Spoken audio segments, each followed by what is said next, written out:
Weird. We're seeing Deadpool. Oh my gosh.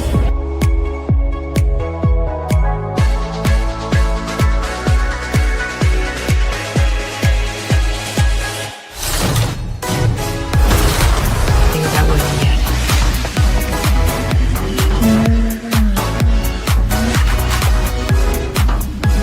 My sister has it. Yes. It's you. I know.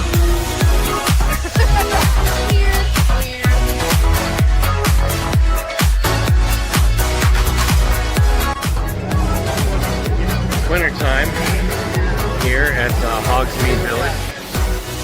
Lieutenant Dane, Hello, Forrest. you got new legs. Titanium alloy.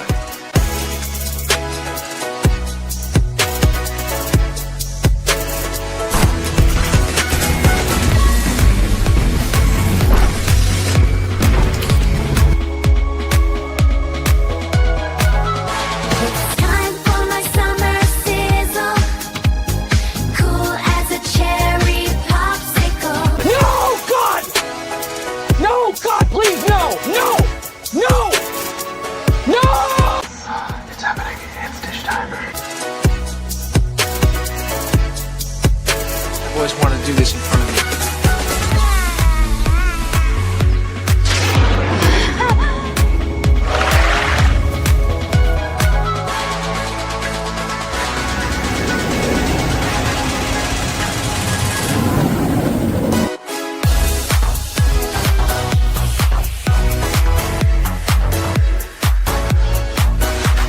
Creating content that enlightens and lifts you up.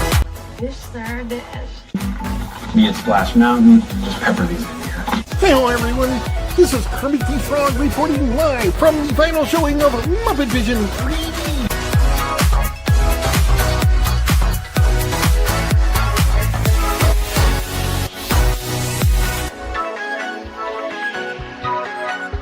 Right? God, I missed our daily dishes. Yes, indeed.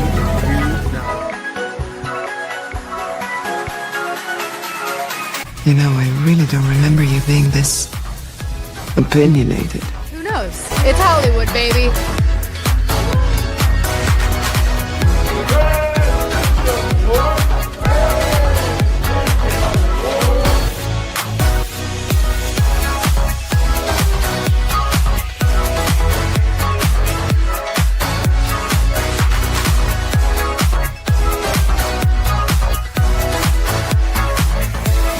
Ladies and gentlemen, it's time for the dish. Hey. So, let's dish. What do you want to dish about? Anything you guys want. This is your time. Welcome back, Fun Fam! And if you're brand new to the channel, welcome in to follow the Bradley's Fun. My name is Ron E. Bradley. I hope that wherever you are, you're having a phenomenal day or night or middle of the night or early morning. I don't know what side of the world you're on. The International Dateline is funny. You ever seen how the Dateline, like there's this big jagged part of it that it's not straight. It's really, anyway, I hope that wherever you are in good spirits, phenomenal spirits. Been an interesting few days since Christmas was Thursday, and we're coming up on the end of the year. We have one more dish show. We will be doing a dish on New Year's Eve, but not the eve part of New Year's Eve. We'll do it New Year's Eve during the day, 2-3 p.m. I'm not sure what our start time will be. I think what I'll do is I'll get in touch with Vash and see if 2:30 is a better start time than 2 o'clock or how long they plan on going, and we'll see what happens. But I think they're doing a TPP on Wednesday. Some of our people might know. Let me say hi to everybody that is in the chat. I've seen quite a few people coming in. Whoops.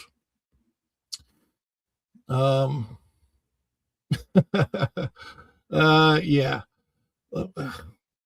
Now I lost my chat. Where did the chat go? Not your fault. Hit the wrong button. John the Beagle Dad says, "What's up, fellas?" Watching over there, I believe, on TJ's channel. Let's see. We've got TJ Magnify. Tom saying, "Hey, John the Beagle Dad." MJ, Magically MJ says, "Hope everyone had a great Christmas. Wishing all of you a happy new year." Yeah. 2025 has been, I don't know, it's been an interesting year. I'm going to see if I can do some type of a recap. I don't know when I'll have time. Now that we're at the end of the year, but anyway, this is me, by the way, saying TBB Coach is me. Strings and Pucks is here. What's up? Tom is here. And, oh, look at that. Got another friend who's coming in. And Magically MJ, Linda. Hey, Linda. Prayers every day for you guys. Dan's Life at the Kingdom is here. What is up, Dan? Merry Christmas, you filthy animal. And a Happy New Year. Let's see. We've got Erica and Fairbricks. Wayne is here from across the pond. Good to see you. He says, "Night, everyone." It is late for you, Fairbricks. Good night. If you're going to bed, Bud Files is here. What's up, Sue? Good to see the Bud Files is in the house. Linda, see Strings and Pucks out there. And some of these people are backstage too. Erica, Dan says, "You're good. I thought your job was specifically to tee people off. I thought that's what you did, Dan." It's a joke. It's a golf thing. Dan, never mind. Let's see. I had such a busy. O2RR is here. Good to see you. And I'm so sorry. I have, this day has gotten just, I was not able to title this correctly or put all the stuff with it that I normally do. But yeah. Let's see. We got Strings of Pucks. O2RR. Tom is saying, "Hey." Eric is saying, "Hey, let's start to bring people in to the chat." Thank you guys for being here. It's really in my head. This is like, I know, one of the last dishes of this year, but in my head, it's like the first dish of next year. It's so weird. Like my head is not, it's just not working right. But I'm grateful to all of you because you give me the energy to be here. You're like the cream in my coffee, the apple in my eye, the gigawatts, and of course, the energon that makes this guy transform and roll out. Well, and this time it was roll out of my car to be here with you. A toast, Autobots. Boy, these are good. I needed to refuel. Energy!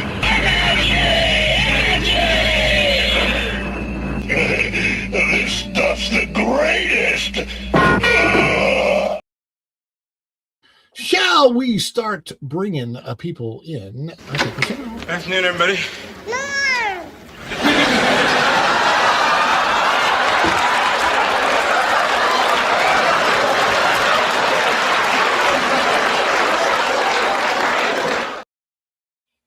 Tom! What's going on, Ron? Oh my gosh, so much is going on. Gosh, we got a lot of people.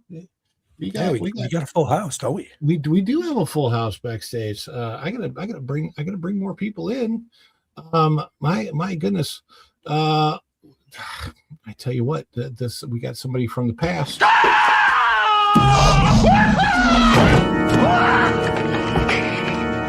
Doc, calm down, okay? Just calm down. It's me. It's Marty. No, it can't be you. I sent you back to the future. Hey, Doc, that's right, but I came back again. I came back from the future. Don't you remember last night? You fainted. I brought you home. This can't be happening. You can't be here. It doesn't make sense for you to be here. I refuse to even believe that you are here. But she is here. Erica is here from the future. What's it like, 1 o'clock in the morning? Yeah. How is everyone? You guys always get Christmas? Santa Claus. You get Santa Claus before we get Santa Claus here. Look at you. Yeah, it's like St. Nicholas Day is like December 6th. He comes around filling shoes, coins and true. candy and shoes. And then you Yeah, get they have day. they have that in the Netherlands too. So I know that. We've got somebody backstage who is kind of haunting us.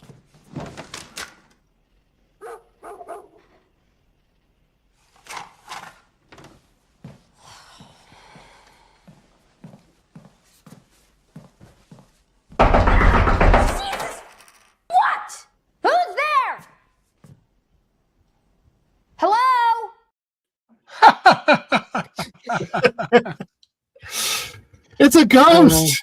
It's a ghost. Up a remote. Is it, if this house is rocking, don't come knocking, or some variation on that? Hello, everybody. What's up, LW? How you doing, man? Oh, I'm exhausted. Oh my But gosh. then what else? Well, I finally got around just before I came in here, finished, to watching the big Mission Impossible finale. And yeah, it's got great action stuff. But wow, talk about endless doom, gloom, talky for an action movie. Give me a break. Oh, is that the one with the airplane stunt? Yes. Yeah, it was. The last two movies should have been one movie. They then did it the would be thing. 6 hours long. Give me a break. No, I mean, there's so much in both of them that could be cut out. Well, like the whole plot. But Yeah. anyway, and it doesn't even resolve itself at the end. She hands in the little glowing gold thing that has the entity in it. He smiles, and that's the end. It's like, what do you do with it? Do you burn it? Do you beat it? Do you know? Anyway, I think too logically for these things. What can I say? Anyway, how's everybody doing? We're in that magical gap, right, between Christmas and New Year's. Yeah, it's weird. Hey, we got a friend, another friend back here. Let's bring him in. Good. Jeremy. Oh, good. Jeremy, hi. Hey What's guys, up? hey Lou. Wait, did you start is that a charging mirror admission, or Ron? a recording booth or what behind you? So I never put curtains in this room, and now it gets dark at 4. So I look like I see. Sitting in. I just figured there's somebody back there saying, "All right, one more take, guys, and pick There it is up a somebody little." looking through the window, but he's not supposed to be there. and That's like Saint Nicholas, he's looking creepy. to do things to my shoes. I was gonna say all that stuff in your shoes. Is that Saint Nicholas or Saint Dr. Scholl? It's Saint Dr. Weirdo. Uh, He just sniffs them and leaves. I don't know. Oh my goodness. more Christ. than I needed to know about him. That's all I can say. Well, I think we are filled up. And wait, what was that?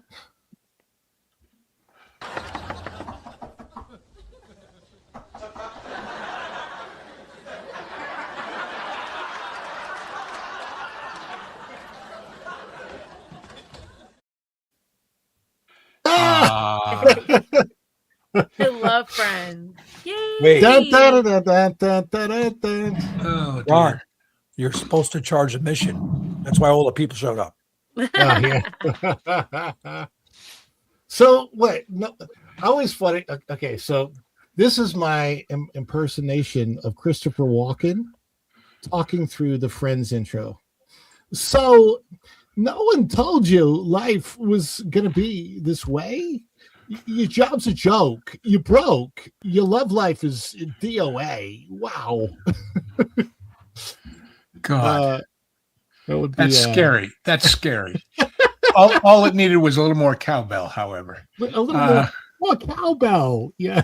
That is probably one of the best, most classic SNL skits ever. Friends. I saw it live, and I was thinking to myself, my life is different now. What did you see?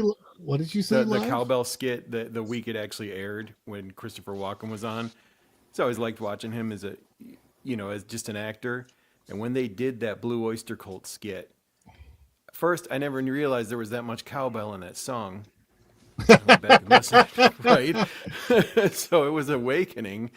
But yeah, you're watching history be made, and it was, I don't know why that was so tremendous, but fantastic. No, but you don't know when you're watching history being made that it's going to be history, because, well, I guess now everything is, because everybody's got a camera in their phone. It's true. Yep. Yeah. So I know Whether I it's should come to my next good colonoscopy. history or not is another story. I was gonna I've been say- recently, if you like history, there's a historian I discovered. His name is H.B. Brands, Brands. And what he does is goes into the private letters and records of famous folk that are now, of course, in museums and collections, and tells you what they were really thinking. The first one I read of his was all about how everybody in World War II, what did Monty really think of Churchill, and what did Patton really think of Omar Bradley, and all that sort of thing. But the one I'm reading now is about the period after the Revolution and the forming of the Constitution. And oh my God, the nastiness of those guys leaves our current era far behind. So it's kind of Really? fun. Yeah, really, really interesting stuff. But Well, a little bit less interesting than that, especially this last weekend, will be our box office numbers, and that's where we start off with tonight.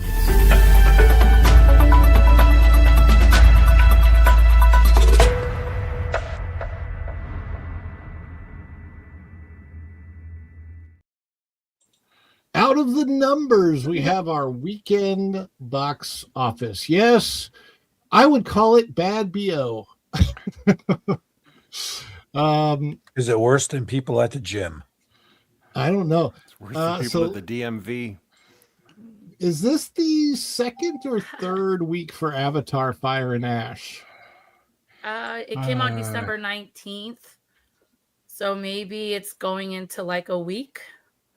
The I question think is that how many previous weeks- chart will show you that, won't it? It'll tell you how many weeks. Yeah. I think that this was the second weekend for it. So, which means that now the previous Avatar movies have had really decent legs.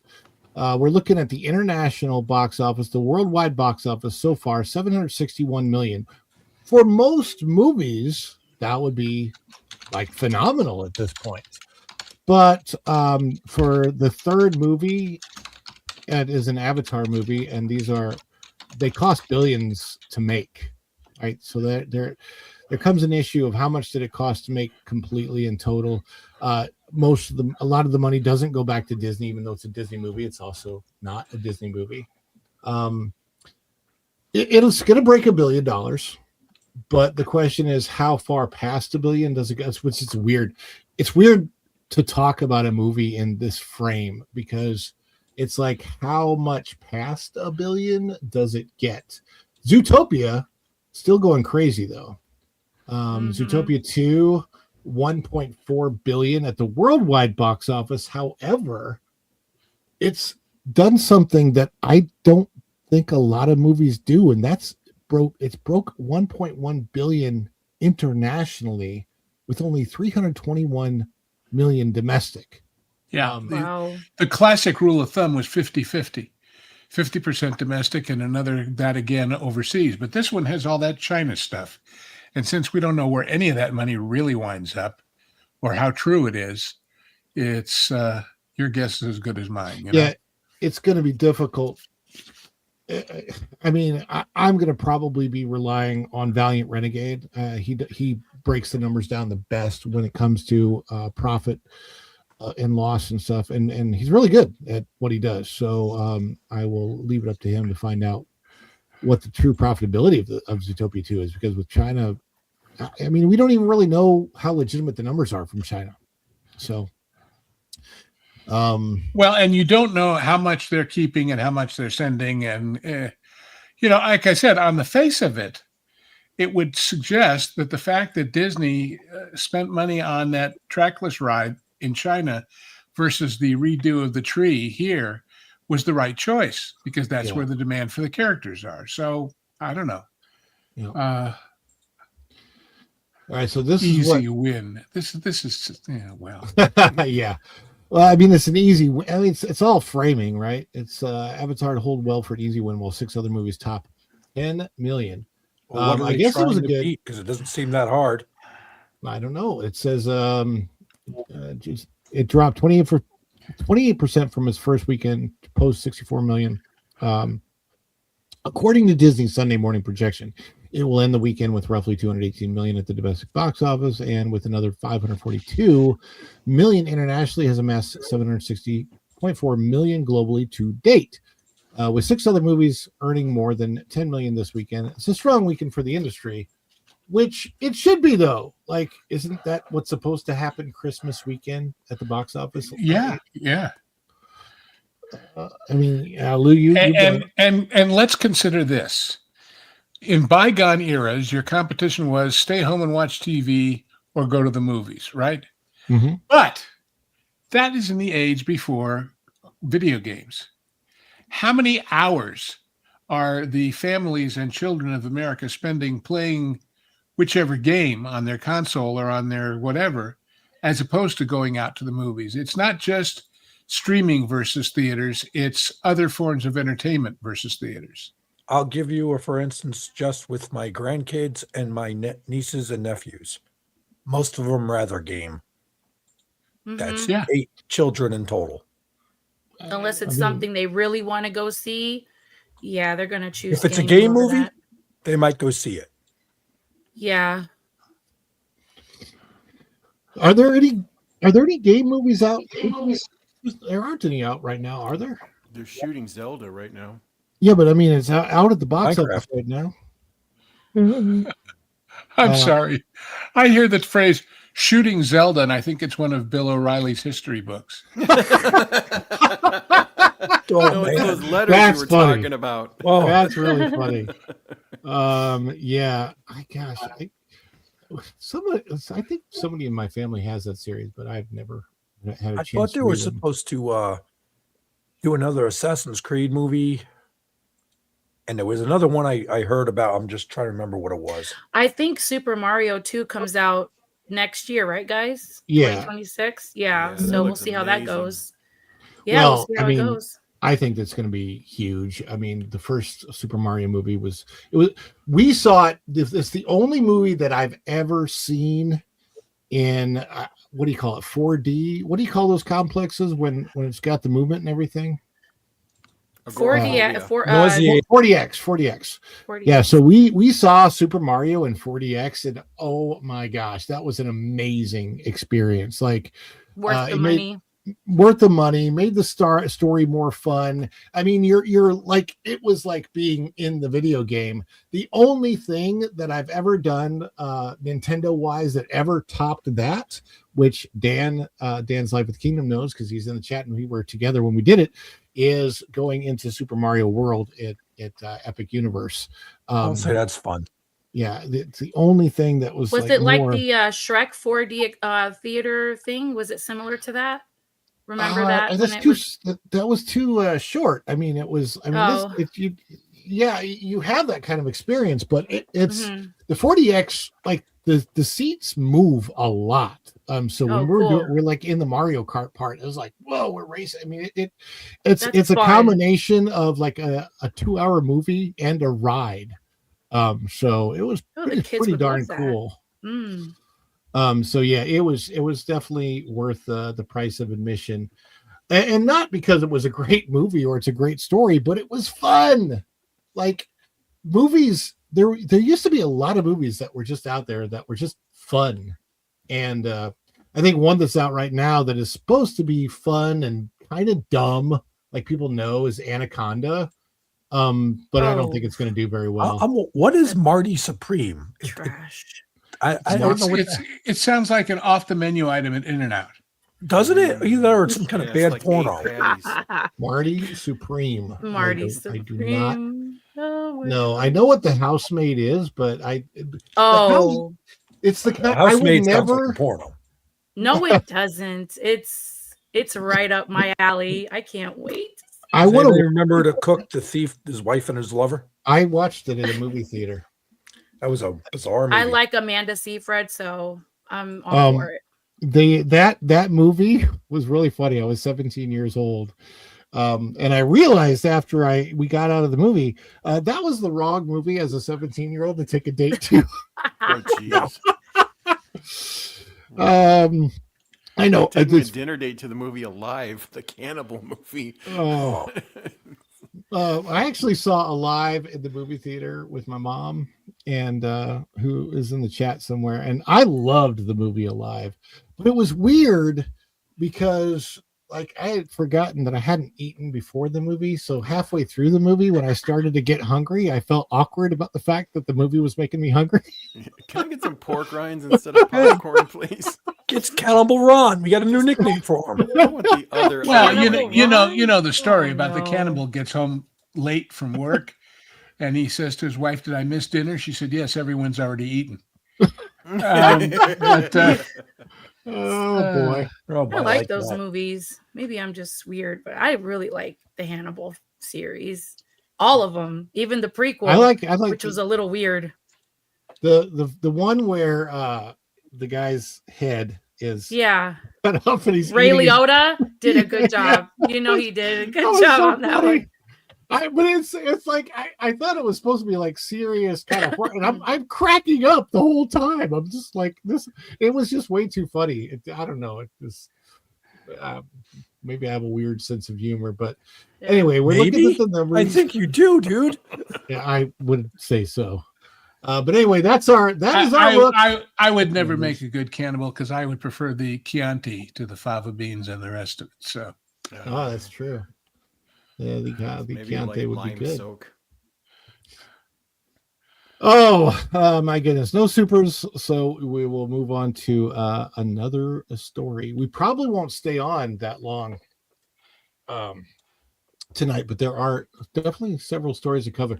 So I just kind of want to let everybody know what I did yesterday. Tom, you saw the video, right? That I put up? Yeah, I was at the premiere. Yeah. So yesterday I actually got the alert for it, like as it was still on countdown. It was kind of weird. Huh. Interesting. So yesterday I went to Adam the Woo's house.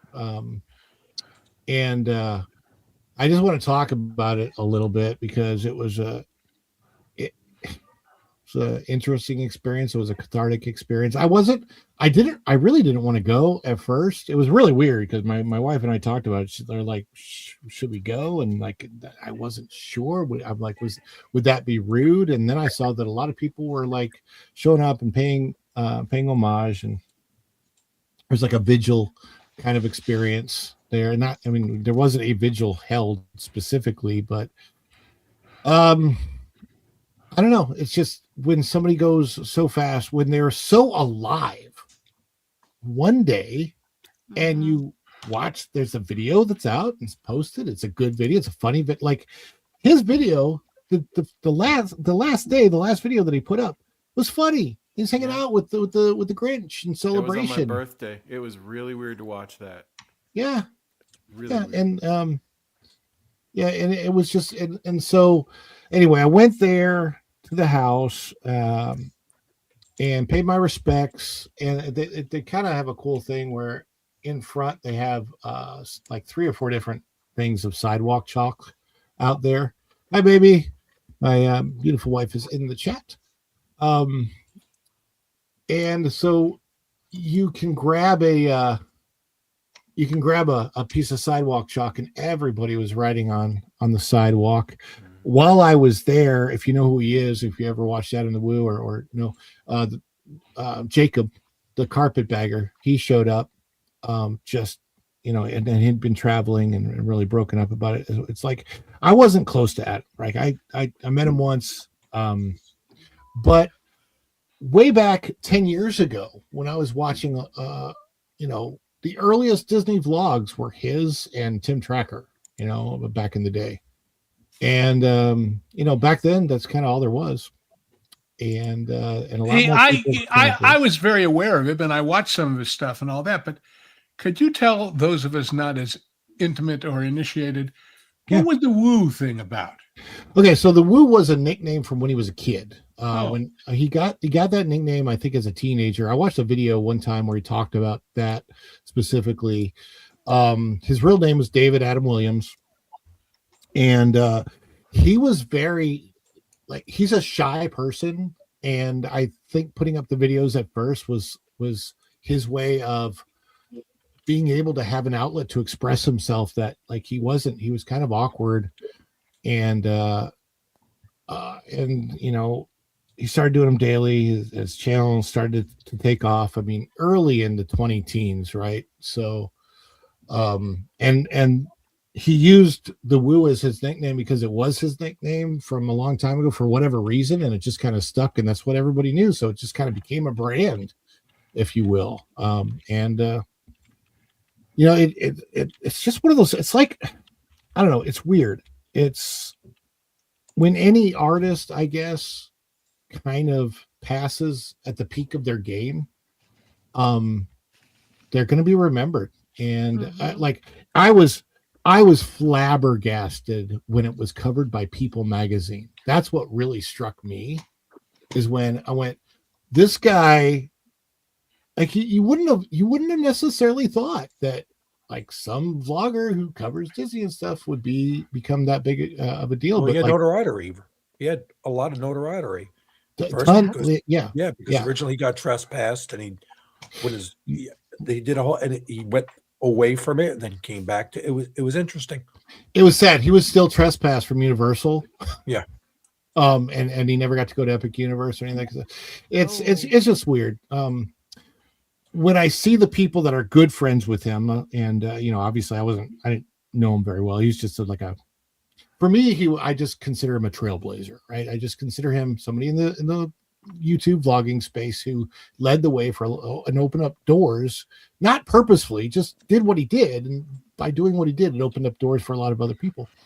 You look at Kyle Palo today, you look at JoJo today, you look at Super Enthuse, or who's another one who really couldn't find his niche, and then he just kind of like, I don't know, he talks about it on openly how he didn't, I don't think he finished school or went to college. He just kind of like winged it because he didn't find his place in like the real world. So he found who he is and his niche on being a YouTuber, a vlogger, just being himself, was that guy paging Mr. Morrow. Yeah. He came from absolutely nothing.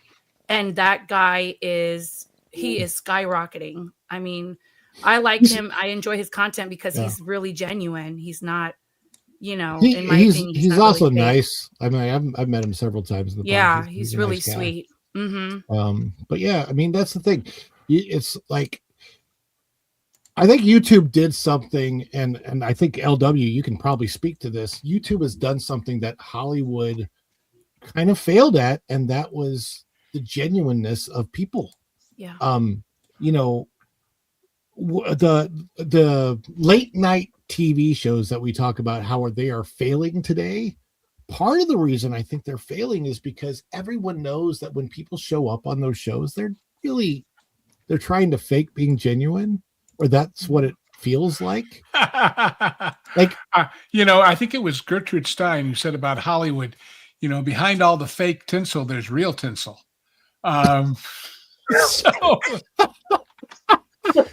So, this is actually, interestingly enough, I'm about to record a new episode for my wonderful Patreon all about this subject of authenticity and of AI and of sourcing material and knowing, because it's all about, well, a short version, read more on the Patreon.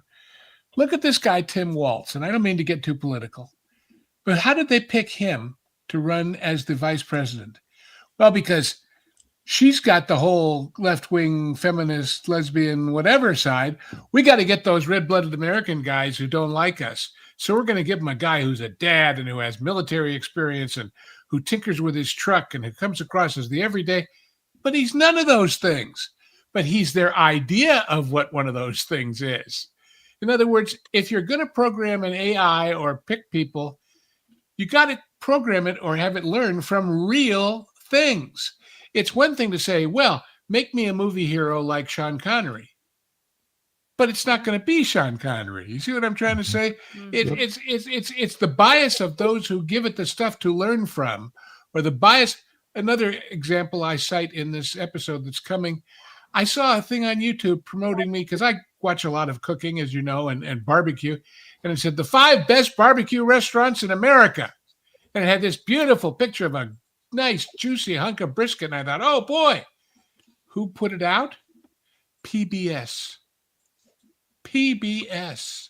And I said to myself, I'm not watching that because I don't trust them to know barbecue from beans from whatever, It's got to be authentic in the sense of a real authenticity, or else who cares? And I guess I'm just old and bigoted, but I feel the same way when I see thumbnails with misspellings. Oh gosh. And I think if you can't work hard enough for your audience to like check it in an age where you've got the tools to check it, screw you, Anyway, I'm wandering all over the map here, but you see what I'm trying to say. This whole idea of authenticity is a construct, and it's all based on who you base that on.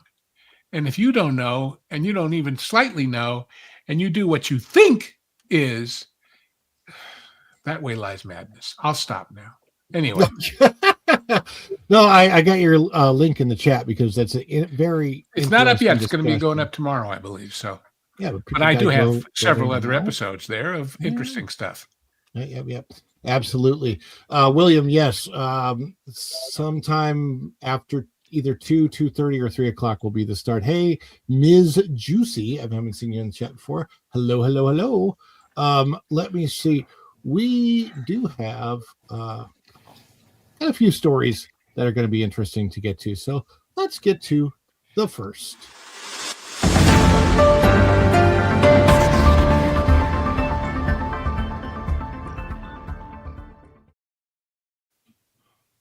We've got That Park Place, and out of thatparkplace.com.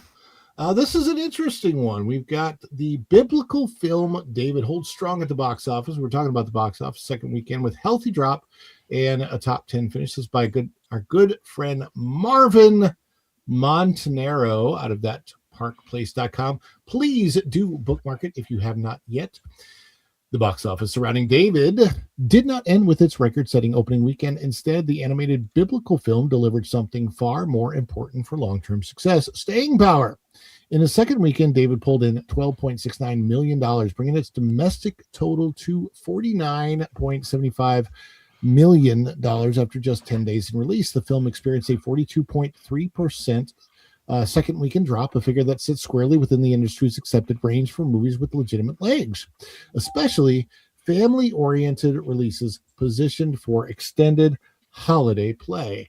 And that's what, David is. For context, second weekend drops hovering in the low 40% range are typically interpreted as a sign of sustained interest rather than the front-loaded demand. Films that collapse tend to fall well beyond 55 to 60% mark. David did not.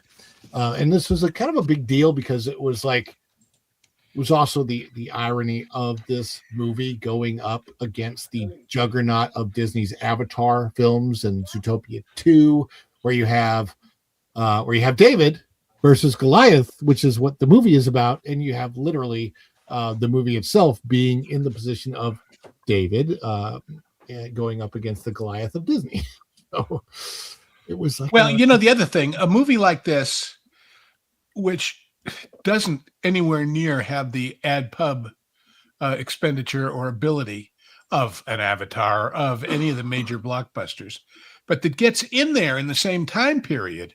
Probably the first a lot of the audience is even aware that it exists is when they go to the movies to see those big movies and they see a trailer for this or they see a poster and they say, yeah, that looks pretty good. Maybe we'll come back next week and watch that.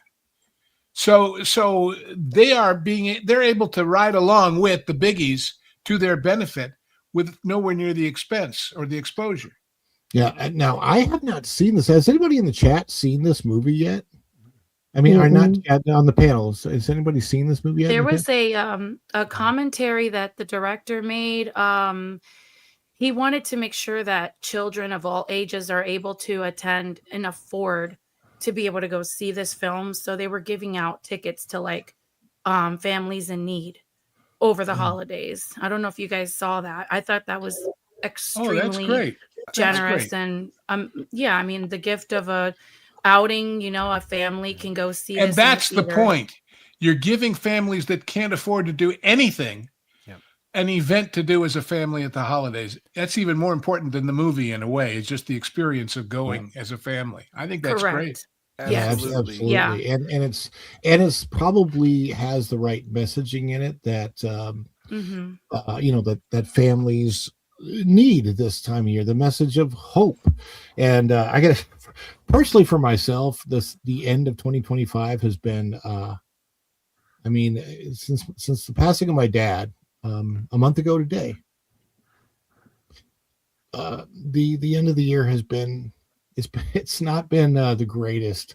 We've made it through. We've had really good times, don't get me wrong, but it has been a little more of a challenge than the end of most years has been. And then my dad, then Eddie Sato, then Adam, then the thing with Rob Reiner happened, and it's been But in all of that,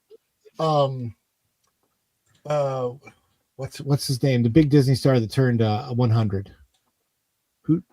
Oh, from Mary Poppins. Yeah. You mean Dick Van Dyke? Dick Van Yes, Dyke, Dick Van Dyke. I yeah. don't know why his name escaped me because I was thinking of it. But yeah, but it's like in all of that, Dick Van Dyke celebrated his 100th birthday, and that was a huge celebration, huge accomplishment. I think that's great. So there's always the good to look for. That's what David is. David is, just one of those stories where it's like, hey, look at the good. Also, I got to highlight this when speaking of David, Jeremy, who is in the Strings and Pucks right there, doing some amazing work, putting out Christmas carols and his Sunday Beautiful. stuff. Yes. You want to talk about that, Jeremy? Oh, yeah.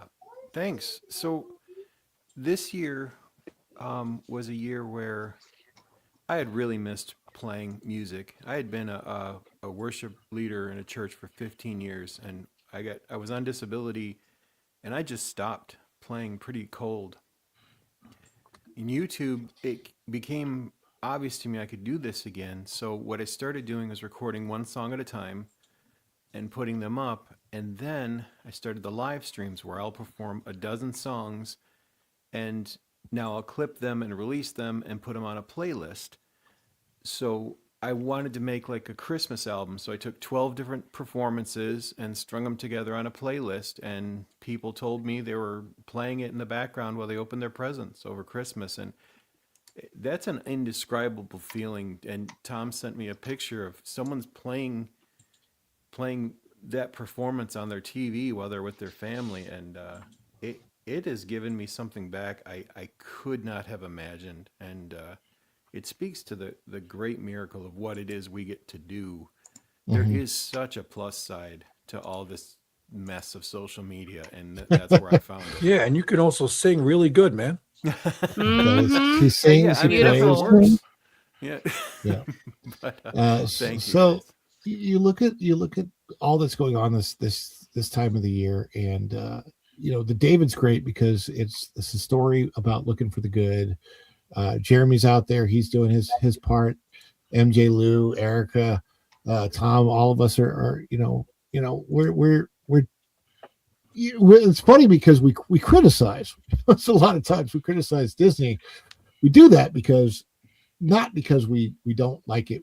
We don't like what's being done to something that has been something we've loved our entire lives, when it's like, okay, don't ruin it.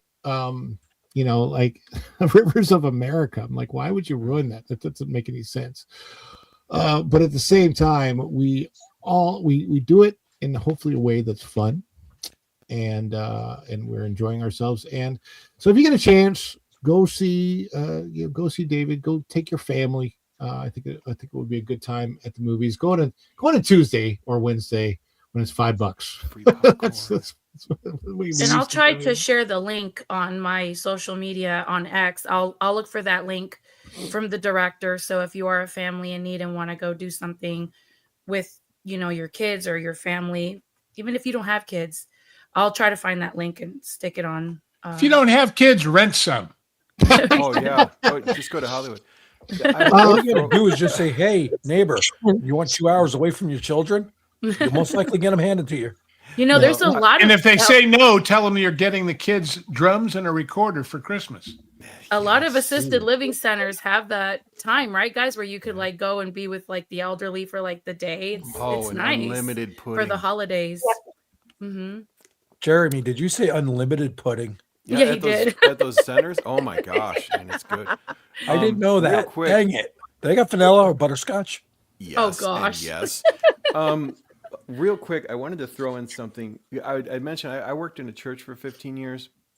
When something like this would come out, whoever the company was, Lionsgate, their marketing plan had money to send churches a packet, and the pastors would get in front of the audience and say, "Hey, this movie's out. We should support it. And if you're in the congregation, in the offering plate, this is a coupon. You can buy tickets for people. So let's say it's $5 a piece, and someone would in the congregation buy $50 worth of tickets. All of that marketing is happening for free. I don't mean to sound crass, But that's why there's sometimes that boost in the next week saying, hey, we want to support this message. We'll do all that. And that's being done in churches all across the country with these kind of movies. I love those kinds of marketing stories. One that I remember, do you remember when there was all this hue and cry maybe 15, 20 years ago? Oh my God, there's all these things of the 10 Commandments in courthouse plazas and things outside of public buildings. That's terrible. That's separation of church and state. You know where all those 10 Commandments statues came from?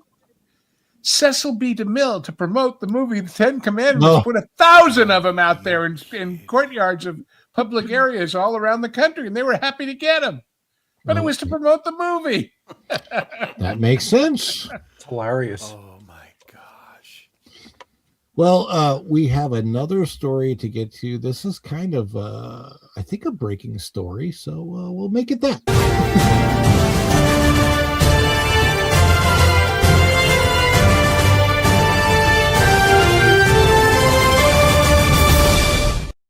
I was going to say, if it isn't breaking yet, we'll break it.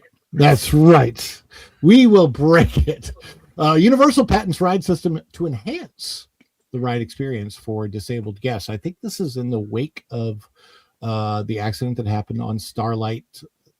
I always want to call it Stardust Racers. Every time I start to say Stardust Racers, it wants to come out as Starlight Express. Starlight, Starbright. Get it out of your head, Ron. No, it's not even that. It's Starlight Express. It's You mean as you're trying to think of the name, somehow your capacitor gets all fluxed up. Exactly. I am fluxed. We all grew up with Starlight. This is by Cham Lee out of thatparkplace.com. There it is. The entrance to Epic Universe at Universal Orlando. Photo credit, NBC Universal. What a surprise. I know. Universal Destinations and Experiences filed a patent application describing a ride system intended to adjust attraction content in response to disability-related guest needs. The application, titled Systems and Methods for Providing Enhanced Ride System Experience to Guests with Disabilities, that's a mouthful, was published in late 2025. The patent outlines a system that could allow ride show elements to change based on signals received from assistive devices worn by guests. These devices would communicate with ride hardware and show control systems during the attraction experience. Now, just so you know, Disney already has something like this on Tiana's Bayou Adventure, where basically if you're on the ride and you're in the park, basically all of the animatronics will stop.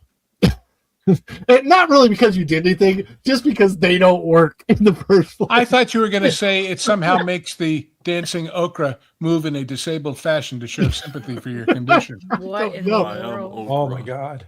Oh wait, they already do. Oh wait, all the animatronics already do. Yeah, no. They're disabled before they were disabled. Or Tiana's Bayou Adventure. Broccoli Mountain. Broccoli Mountain, baby. So according to the filing, the system would detect input from an assistive device and trigger modifications to ride content. These changes could involve audio, visual, tactile, or haptic elements. The application does not specify which disabilities would be addressed or which assistive devices would be used. Considering how devices like Magic Bands that Disney already hold personalized information. I hate when I find typos in our stuff. Uh-oh. Because look at information. Are they talking about listen to the land? Information that can sync with attractions? It's supposed to be SY. Leave it to Disney to have it sync with the attraction, I tell you. Anyway, if it's at Disney, it might actually sync with the attractions. The technology possibilities for individuals with disabilities are already right for use. Universal notes in the filing that coordinator and assistive devices with ride systems presents technical challenges. The document states that current ride systems do not easily integrate individualized accessibility inputs. The proposed system aims to address that limitation. I can think of so many not very nice, humorous thoughts about this. I mean, you're sitting there with your disabled friend and suddenly they start jumping around in the chair and you say, my God, are you having a seizure? No, it's the haptic thing. For God's sake, shut it off. My gosh. It's awesome. And you broke Jeremy. Oh, golly. Yeah, it's what is James all day says? James says, "Too bad genies aren't real because I would wish for Splash Mountain back." Yeah, I mean, I think we all would. You can go to Japan and ride it. But yeah, that's what we all have to. We all have to move to Japan just to ride it. You know, if I could get a job as a luthier over there, I would. It's getting more and more convenient to get over there, and yes, affordable. And I have you'd be tall there. I have an acquaintance who's working there right now in entertainment at Disney Tokyo. She's now actually putting out an Instagram post a day about her experience because it's been a challenge for her, and it's really interesting too because she works for Disney and she's in Tokyo and she's a Christian, and all of that kind of comes together in her content, which is really interesting. But That's nice. Well, they've been late to the party trying to figure out what to do with Christmas over there. I remember when they first discovered it as I mean, I think I've told this story before, but maybe not here, and maybe some of you haven't heard it. In about the middle 70s, they used to get the English news magazine, The Economist, and they had a whole story about Japan suddenly discovering the merchandising possibilities of Christmas, but not quite getting the symbolism right. And they had a photograph of one of these big 4-story atrium in the middle department stores in Tokyo. And hanging from the ceiling was a 25-foot tall cross with Santa Claus crucified on it. Oh, no. Oh, no. Oh. They didn't quite get the details right, but they were learning slowly but surely. But it was the funniest damn thing you ever saw. Somebody posted, when you say that, Lou, somebody posted a picture. And I don't know if it's like a Catholic iconic picture or whatever, but it was a picture of Jesus. And he was summoning like Peter and Paul, whatever. Not Peter and Paul. He was summoning the apostles, right? Except Jesus was wearing a cross around his neck. And he's like, wait a second. Who's that for? Yeah, it's like when you do religious iconography, it's really helpful to get it right. And, yeah, seriously. Yeah, so it just brings that to mind. Guys, we got only one more story to get to, and then we're gonna get out of here. Unfortunately, I don't know that this story is necessarily what I would call good news. I have news. What type of news is it? Well, to be perfectly frank, it's bad. Maybe if you tell me the bad news in a good way, it won't sound so bad. The bad news in a good way. Yes, I can do that. Well, here goes. Wait till you hear this. Yeah. Oh my goodness. Disneyland shutting down almost a dozen rides in January for refurbishment. Okay, so the West Coast is trying to keep up with the East Coast on how many pole fences they can put up and walls. I don't know. This is today. Place for a homeless person to sleep. Well, look, back in the day, after Christmas was when they started shutting things down because the crowds were off. But they didn't shut them down for years the way they tend to now. They'd, for a couple of weeks, do a refurb, do a cleanup, do a repaint, and it'd be over. Yeah. But not anymore. Disney has a kid's video game that's like a Mario Kart type of game. With all the walls they're putting up, maybe they should just put some carts on it and do that to get more crowds. Could be. I've got to sign in real quick. Where's my thing? Oh, there it is. Sorry. Your what? I've got to sign in to the website to because this is members. So, and I got to bring this up, but I can do it. There it is. Let me get signed in and I'll bring it back up. Logging in. Okay, guys, I'm dropping my log right now. I'm logging in. I know. Dude, I don't need to know that. What are you sitting on? What? Are you streaming from the bathroom again? Ron! No. You never log out while you're outing a We log. need a sound machine. Okay, there we go. So Disneyland is shutting down almost a dozen rides this January for refurbishment. Disneyland Resort has scheduled a series of 11 ride closures and maintenance projects for January 2026 as part of its annual refurbishment period. The update affects attractions at both Disneyland Park and Disney California Adventure. Each closure coincides with the traditional post-holiday maintenance window that follows high-volume winter travel. Oh, look, it's that robot nobody cares about from the Fantastic Four that nobody watched. With the Christmas season ending on January 7th and the Lunar New Year celebrations starting January 23rd, the company expects its normal slow period in the 2 weeks between. Here they are. Grizzly River Run, Disney California Adventure. Grizzly River Run scheduled to close January 5th. With no reopening date listed. The Incredicoaster, Disney California Adventure, scheduled to close January 5th. Expected to reopen early February. February 6th currently listed on some calendars. Disney has not detailed the scope of work. Inside Out Emotional Whirlwind, Mark Twain Riverboat, Haunted Mansion Holiday. Obviously, that's going to close and go back. Star Wars Rise of the Resistance at Disneyland Park. This is crazy. Like, I hope nobody decided to go the third week of January. Small World Holiday, of course, that has to close down or redo. Sailing Ship Columbia, Redwood Creek Challenge Now Trail. that's interesting that they're shutting down both the Twain and the Columbia at the same time. I thought of that. Yeah, Lou, that kind of got me wondering. And I wonder if they're going to shut down the canoes too, so that like there's something happening on the backside of the river they don't want you to see. Well, I mean, here at Disney World, there's a lot. You don't have a river.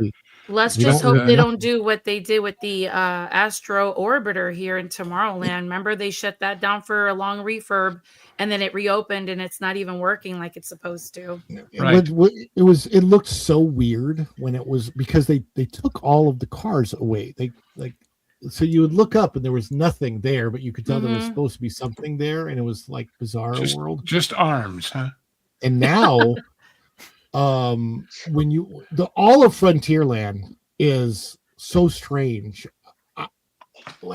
It literally took me back the last time I was in Magic Kingdom, and I looked over and what you could see above the construction walls, which go on for like 5 football fields. It's like the longest construction wall I've ever seen. Over the construction walls, it's really weird because now you can see straight across to the Haunted Mansion with nothing blocking it, and it's just like this empty area.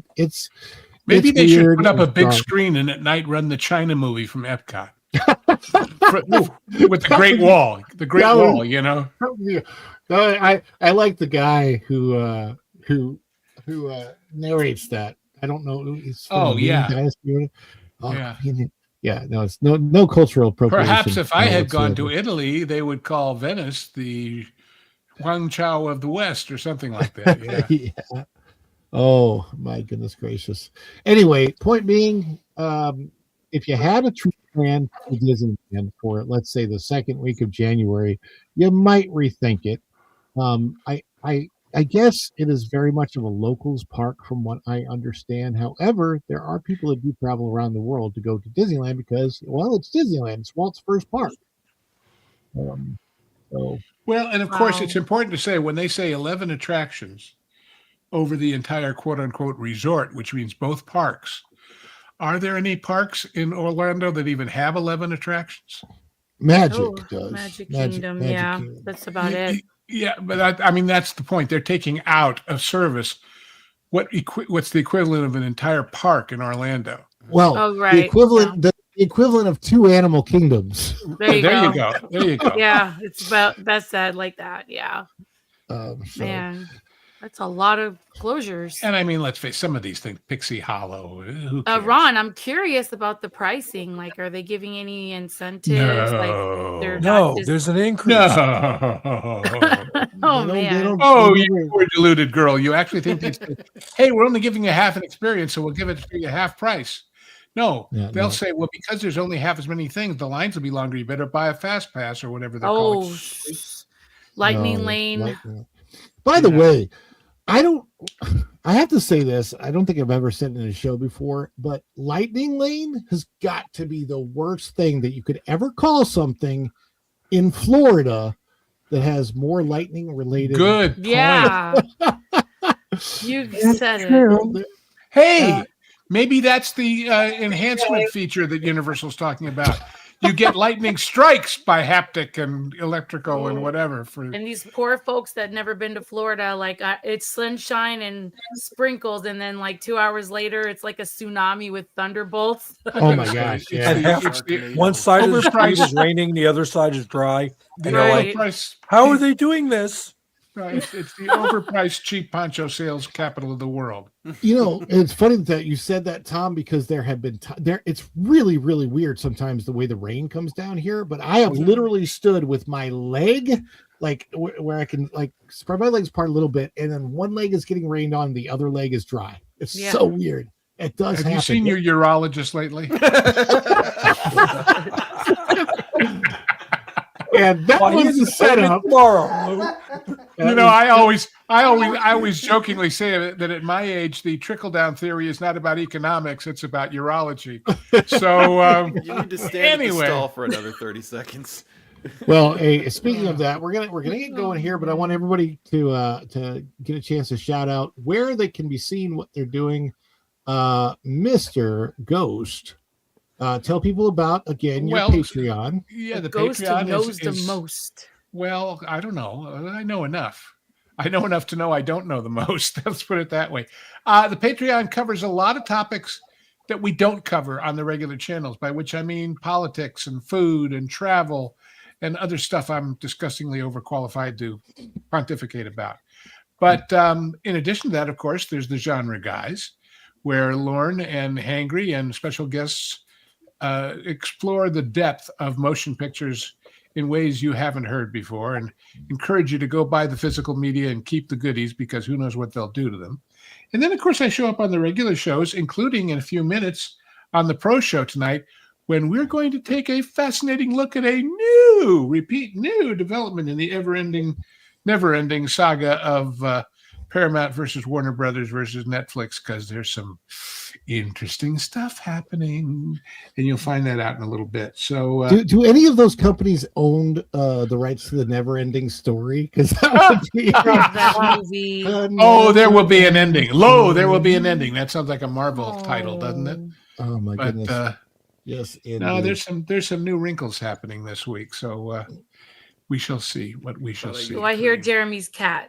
That's right. Yes. And Erica, where can the folks on the interwebs find you at? Well, first I want to apologize for being so quiet tonight. I'm apparently a lot more tired than I thought. Okay, that's fine. Yeah, I've been busy today, and it caught up to me. Yeah, you guys can check us out at Hangin' with Erica and Raph, and starting January 9th, Raph and I with MJ and whoever wants to jump on with us, we're going to start live streaming on our channel, and we're calling it Brood Banter. So, yeah, it's is that any relation to Bruce Banner? Brood Banter. Boy, if you could get the Hulk to show up. Oh, anyway. Just gonna get Ron painted green. He'll do it. My wife made a really funny AI of me beating up the Hulk. Yes, I saw that. Yeah. Except your fist didn't bounce; it just sort of hit the hard flesh of the green and did nothing. That's AI for you. Tom, where are you at? Well, I'm hiding behind my screen because I look like bloody hell. But I will be hopefully getting some more rockets up while filming them, and getting some other things done music-wise, and some dog videos. Dog videos? Lou, you don't know I have dog videos? No, I didn't know that. My Facebook is flooded with cat videos, and they make me sneeze, and dogs do too. So it's my virtual pet circus, you know. Well, you could look there. You'll find them. Otis and Kira will gladly bark at you. I really think those of you in Florida need to actually find a falling frozen iguana and get video for us. We do. We really do. MJ, get on that. I'm not driving 4 hours, Ron. Sorry. I don't know about dogs, but cats is where Jeremy's at. That's right. Bo heard me laughing, so he came running. So my channel, Ron talked about this. I've been posting a lot more music. I'm actually going to put a link in the description. I'd made my Christmas present for a friend called Sparky. He loves John Prine, and the song "Souvenirs" had been a favorite of his wife and his and they'd seen him in concert. So I learned the song and played it live for him and did a clip. So head to my channel. It's really a lot about just enjoying playing and singing. The Hangouts live I'm doing requests and just enjoying hanging out with people again. And it's been a lot of fun. I mean, it's not any great technical feat, but I enjoy it. There you go. And MJ at Magic MJ, she has been all over the place lately. Doesn't have her own channel yet. What's that about? But what do you got? X and Instagram, Yeah, and I keep up with MySpace, GeoCities. I'm not on MySpace. She's got AOL, I think. No, I just keep up with what's going on with the parks. I'm obsessed. I've been going since I was a kid, and I really want to know what's going on in the theme park world. It's my world, so I love it and I like talking about it. And I have really enjoyed making friends with everyone on this panel and other channels and other panelists. I'm excited. I just want to say congratulations to Erica. She is working day and night really hard on her channel. Brood Banter is going to be awesome, authentic, organic.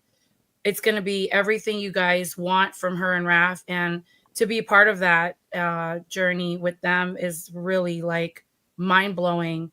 I'm really excited. You can find me on That Park Place on Mondays and Wednesdays at 12. I love being on the panel on there too. I'm not sure about Tuesdays on T3PO. I got to find out what's going on with that, but I was on there for a while. So, but yeah, I mean, I'm on Follow the Bradleys and when I can join. And this is just a great team of people that are talented in so many different ways. And I'm just glad we can bring a lot to the table and give these great folks a great show.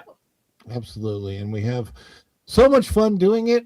We are going to send you over to the pro show. Now, it's a little bit early. Pro show doesn't start for a few minutes because we got to give everybody a break that wants to go over to that panel. But just to let you know, that's where it's going. Yes, William, we will be back on Wednesday with a New Year's Eve edition of The Dish, but it will not be in the eve. It will be in the afternoon. So look for when it's posted because I'm not sure if it's going to be, it's probably going to start between 2 and 3, but I'm not sure if that means it's going to be 2, 2:30, or 3. May I make a suggestion for everyone for New Year's Eve? Yes, please. Stay home. Oh, yeah. Honest to God, Absolutely. the amateur drunks are out there all night making dangers. Stay away from them. I thought it was gonna Stock be up on yeah. goodies and stay home. So where That's we what are we do very every year. lucky, I have to say, is that from our vantage point, and thank goodness they got the construction walls down.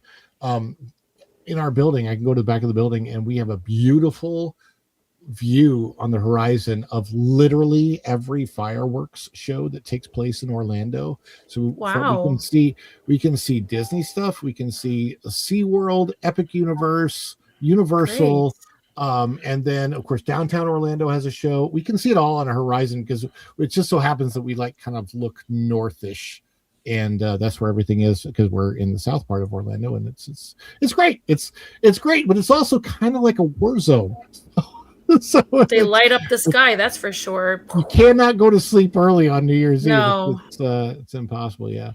So, but it's fun. I usually put something on the channel for New Year's Eve that night. So Well, I thank you, wish everyone a everybody. safe and happy New Year's. Absolutely. Everybody on the panel, Tom, Erica, Jeremy, LW, MJ, thank you for being here. Everybody that's in the chat, thank you for being here. Ho and Shogi, thank you for modding. William and Bruce and O2RR and everybody that was here tonight. Thank you guys so much. We're going to send you over to the pro show. Until next time, we'll see you real soon. Bye, everybody. Ciao. Later.